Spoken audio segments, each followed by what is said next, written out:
নমস্কার বন্ধুরা, আজকে বানালাম ফিশ অমলেট কারি। ঝটপট আর ভীষণ টেস্টি। অমলেট তো খেয়েছেন, ফিশ কারিও খেয়েছেন, কিন্তু ফিশ অমলেট কারি খেয়েছেন?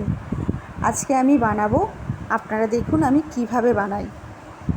এখানে আমি একটা ওভেনে ফ্রাই প্যান বসিয়ে নিয়েছি, তাতে কিছুটা জল দিয়ে দিলাম। এবারে তাতে 3 পিস মাছ দিয়ে আমি সেদ্ধ করে নিচ্ছি। আমি 3 পিস মাছ নিয়েছি, এবারে আপনারা আপনাদের মতন করে নিতে পারেন। এবার মাছটা সেদ্ধ হয়ে গেছে, এবারে আমি একটা থালার মধ্যে মাছগুলোকে নাবিয়ে নেব। নামিয়ে ঠান্ডা করে নেব।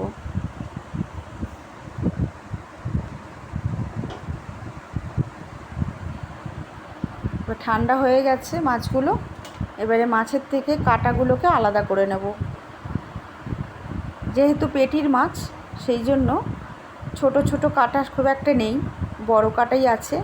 আর মাছের গায়ে তেলটাকেও আমি আলাদা করে নেব, শুধু মাছটুকুই নেব। পরিষ্কার করে বেছে নিতে হবে। তো আমার বেছে নেওয়া বলতে গেলে হয়ে গেছে। কাঁটাগুলোকে আলাদা করে নিয়েছি, মাছটাকে এক সাইড করে নিয়েছি। এবারে এটাকে রেখে দেবো এক সাইডে। এবারে আরেকটি কাজ করতে হবে, যেটা হচ্ছে মিক্সিং একটা বোল নিয়ে নিতে হবে। তাতে 2টো ডিম ফাটিয়ে নিলাম। এবারে এতে দিয়ে দেব সামান্য পরিমাণে লবণ, আর দিয়ে দেব অল্প একটু হলুদ, আর দিয়ে দেব হাফ চামচের মতন একটু লঙ্কার গুঁড়ো দিয়ে ভালো করে ফেটিয়ে নেব। তো ফেটানো আমার হয়ে গেছে। এবারে এতে দিয়ে দেব সেদ্ধ করা মাছ, আর দিয়ে দেব একটা পেঁয়াজ কোচানো। এই পেঁয়াজ কোচানোটা দিয়ে দিচ্ছি, দিয়ে ভালো করে মিশিয়ে নিতে হবে। মিশিয়ে আমি একটা সাইড করে এবারে রেখে দেব। এবারে আবারও প্যান বসিয়ে নিয়েছি, তাতে কিছুটা পরিমাণ তেল দিয়ে দিলাম। আমি এখানে সাদা তেলটা ব্যবহার করেছি। এবারে অমলেটটা আমি করার জন্য যেটা মিশিয়ে রেখেছিলাম সেটা দিয়ে দিলাম। দিয়ে চামচের সাহায্যে ভালো করে ছড়িয়ে দিতে হবে, যাতে ভালোভাবে নিচের দিকটা হয়ে যায়। এবার অপর সাইডটা উল্টে দেব। আঁচটা কিন্তু লো করে রেখে দেবেন, হাই করলে কিন্তু পুড়ে যাবে। তো হয়ে গেছে। এবারে আমি একটা থালায় নাবিয়ে ঠান্ডা করে নেব। ঠান্ডা আমার হয়ে গেছে। এবারে পিস পিস করে ছুরি দিয়ে আমি এটা কেটে নিচ্ছি। আমি পিৎজা স্টাইলে কেটে নিয়েছি। এবারে আপনাদের পছন্দ মতন করে কেটে নেবেন। আমি এইভাবে কেটেছি।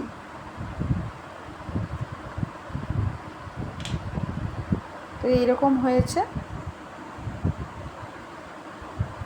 এবারে একটা সাইডে রেখে দিলাম, দিয়ে আমি একটা কড়া বসিয়ে দিয়েছি। তাতে অল্প পরিমাণে জল দিয়ে তার মধ্যে দিয়ে দেব একটা পেঁয়াজ ডুমো ডুমো করে কাটা, আর একটা টমেটো, আর 4-5টা রসুনের কোয়া, আদা, আর কটা লঙ্কা দিয়ে আমি ফোটাতে দেব। এবারে এটা সেদ্ধ হোক। তো সেদ্ধ হয়ে গেছে। তো এইগুলো আমি জল থেকে তুলে ঠান্ডা করতে দেবো। জলটা কিন্তু ফেলবো না, ওটা কাজে লেগে যাবে। ঠান্ডা হয়ে গেছে। এবারে মিক্সি জারের মধ্যে সব মশলাগুলোকে দিয়ে দিলাম। এবারে একটা মিহি পেস্ট করে নেব। এই জলটা যে রেখেছিলাম সেটাও দিয়ে দিলাম, দিয়ে একটা মিহি পেস্ট করে নিলাম। আবারও একটা প্যান বসিয়ে নিয়েছি। এবারে সর্ষের তেল দিলাম কিছুটা। সর্ষের তেলের মধ্যে একটা তেজপাতা আর অল্প একটু জিরে ফোড়ন দিলাম। তারপর দিয়ে দেব বাটা মশলাটা। এবারে মিক্সি বাটি ধোয়া জলটাও দিয়ে দিলাম, আর দিয়ে দেব একটু লবণ আর হলুদ, আর 1 চামচের মতো লঙ্কার গুঁড়ো। দিয়ে ভালো করে মশলাটাকে কষাতে হবে। তো মশলাটা আমার কষানো হয়ে গেছে। এবারে দিয়ে দেব 1 গ্লাস মতন গরম জল। মশলাটা ভালো করে মিশিয়ে নিচ্ছি, দিয়ে এবারে আমি চাপা দিয়ে দেব, ফুটতে দেব ঝোলটাকে। ঝোলটা আমার ফুটে গেছে। এবার এর মধ্যে অমলেটগুলো দিয়ে দেব, দিয়ে আবারও ফুটতে দেব, কিন্তু আঁচটাকে লো টু মিডিয়ামে রাখতে হবে। তো আর একটু নুন দিয়ে দিলাম, নুনটা কম মনে হয়েছিল, দিয়ে চাপা দিয়ে মিনিট 2 হতে দেব। তো হয়ে এসছে আমাদের গ্রেভিটা, পুরোটাই হয়ে গেছে। এবার একটু গরম মশলার গুঁড়ো দিয়ে দিলাম, দিয়ে রেডি হয়ে গেছে। এবারে গ্যাসের ফ্লেমটাকে অফ করে দিতে হবে, আর শুকাবো না, এরকম অবস্থাতেই থাকবে। তো বন্ধুরা, আপনাদের যদি আজকে রেসিপিটা ভালো লাগে তো প্লিজ আপনারা ফেসবুক থেকে দেখলে পেজটিকে ফলো করবেন, আর ইউটিউব থেকে দেখলে আমার চ্যানেলটিকে সাবস্ক্রাইব করে আমার পাশে থাকবেন। তো আজকে এই পর্যন্ত, পরের রেসিপিতে আবার আপনাদের সাথে আমার দেখা হচ্ছে।